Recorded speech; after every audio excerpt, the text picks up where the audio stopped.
The purpose of this video is to provide a walkthrough of our response for discussion board 4.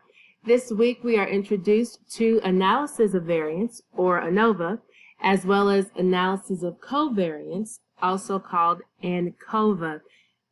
This week in particular, we focus our efforts on really learning and dissecting the ANOVA.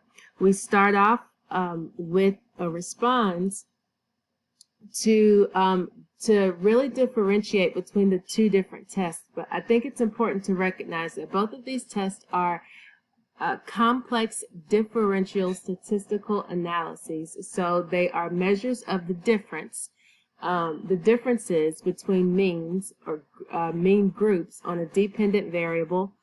And there are multiple variables, more than two, that are being considered at a time. For the analysis of variance, there are three assumptions that we should be aware of. The first assumption is for homogeneity of variances, and we check for this using the Levene's test. The second assumption is that all observations are independent of one another. Each participant has a score on the dependent variable that is not systematically related to someone else's score.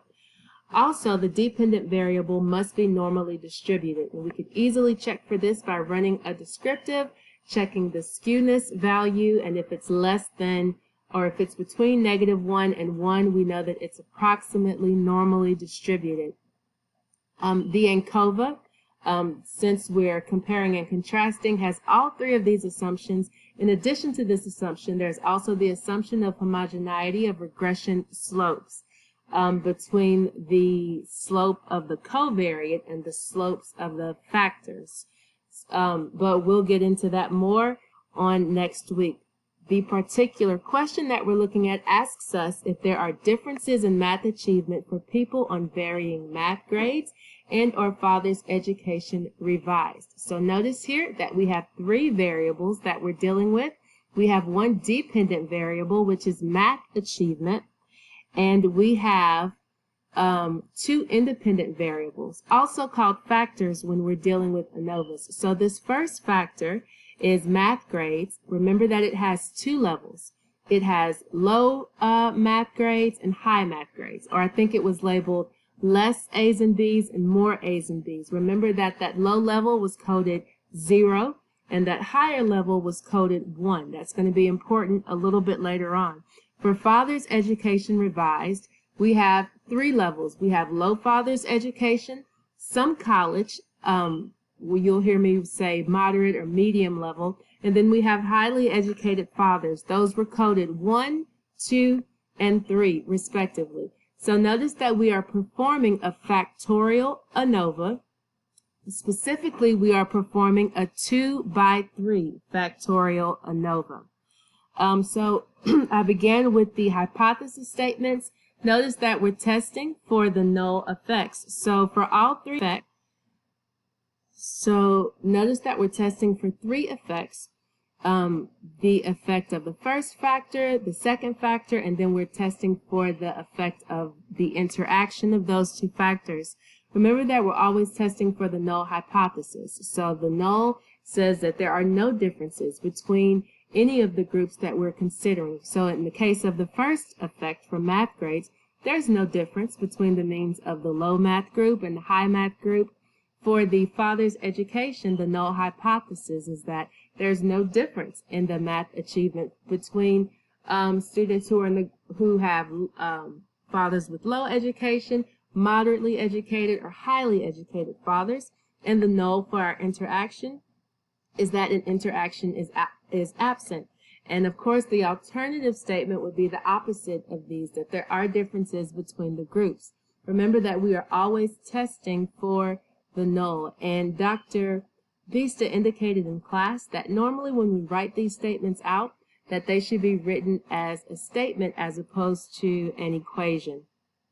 This is the actual output. So remember, we're trying to understand if there are differences in math achievement between these two factors for people varying on math grades and father's education revised.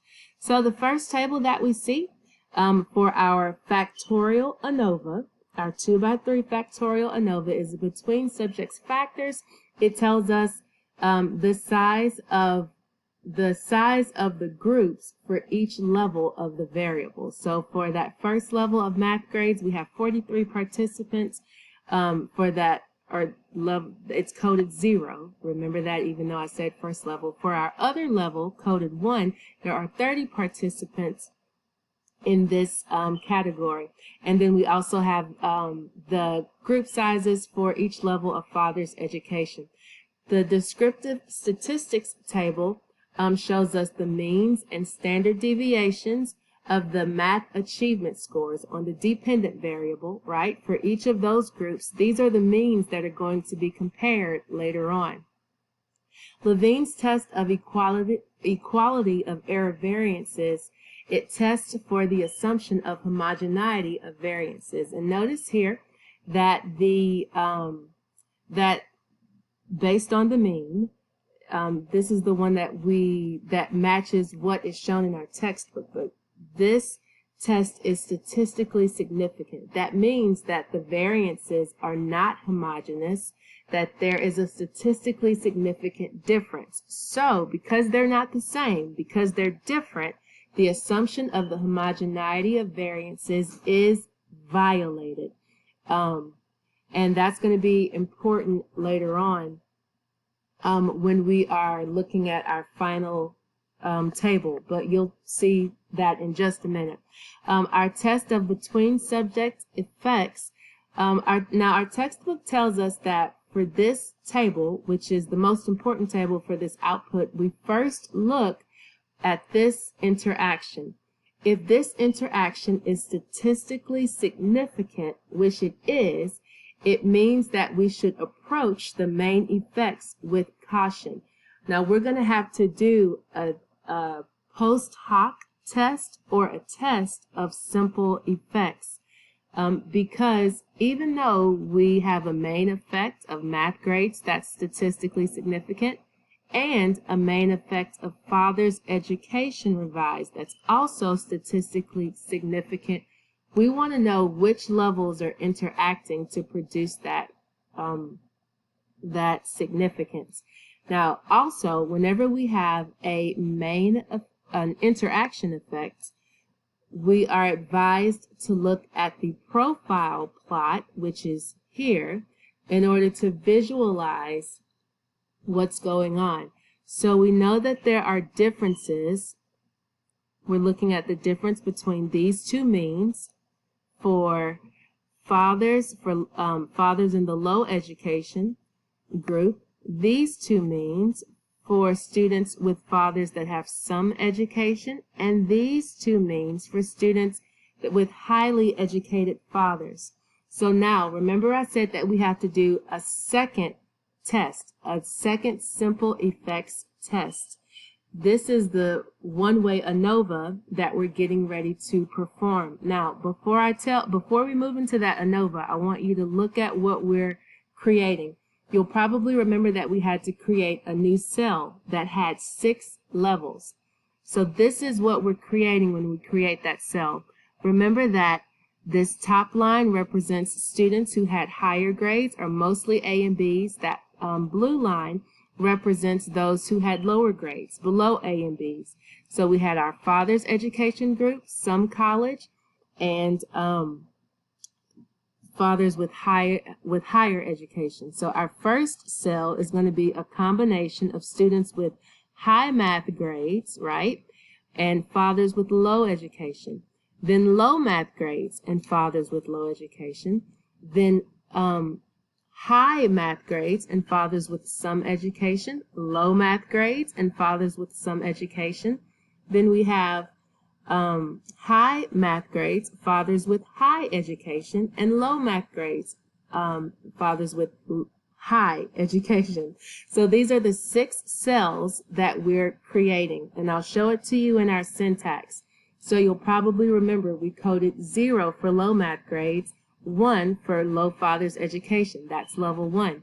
Then we have high math grades, low father's education, level 2. Low math grades, moderate fathers, level 3. High math grades, moderate father's education, level 4. Low math grades, high father's education, level 5.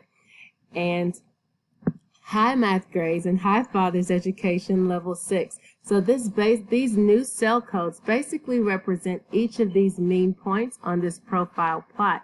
And the reason that we are having to perform this test, by the way, is because we're looking to see which of these differences, this difference here for moderate education, or this difference here for high education, which of these three differences between the means is statistically significant. Now we can look at this and say, yeah, this looks like it's statistically significant, but according to our authors, we have to provide statistical evidence to support what the visual looks like.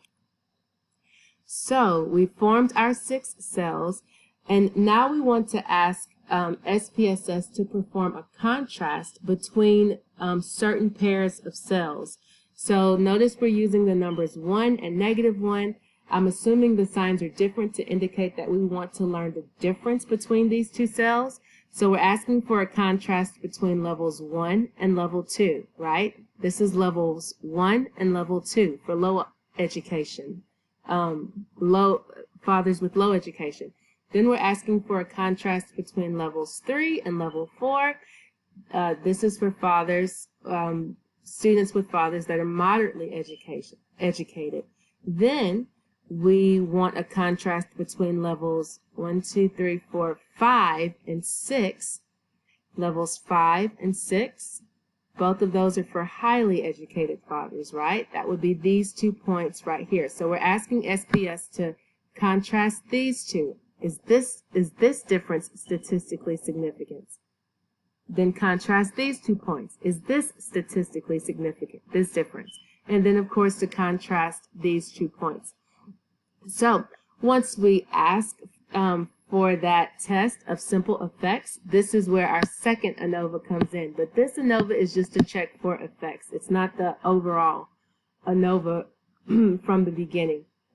We have in our descriptives table, again, the means of those 6 groups, and these are the means that are going to be compared later on. Our homogeneity of variance again confirms that the assumption of equal variances is violated, and that's going to be important later on in our final interpretation, or our final output table. This ANOVA table tells us that the test is significant. Our contrast coefficients table confirms that we're contrasting scores in the for low and high math in the low fathers education group, the medium fathers education group, and the high fathers education group. And here is our outcome. This is what we're most concerned about, our contrast test. Remember that Levine's test was statistically significant. Homogeneity of equal variances was violated. So we're going to look at the bottom half of this table. Because we cannot assume equal variances, it's violated. We look at the section that tells us does not assume equal variances. So for that first contrast on the low fathers education, the difference between the math achievement scores for low and high math groups was this figure right here, negative 0.663. This was the difference between those scores for the medium, moderately educated fathers group. And this was the difference between the highly educated fathers group. Notice that of these 3 contrasts, the only contrast that was a statistically significant difference was that third one on the highly fathers educated group. So that's where this is where we have pinpointed the simple effects for the statistically significant interaction. Here is our report, and of course you guys can look at that on your own. It's available in our response forum, and we have 2 tables that accompany it. That first table, we report the degrees of freedom, the mean squared, the F statistic, and partial eta squared. We would take the square root of that to find out the effect size. These values were pulled from the between subjects test table of the first output, the factorial ANOVA. And in the second table, this information was pulled from the descriptives table.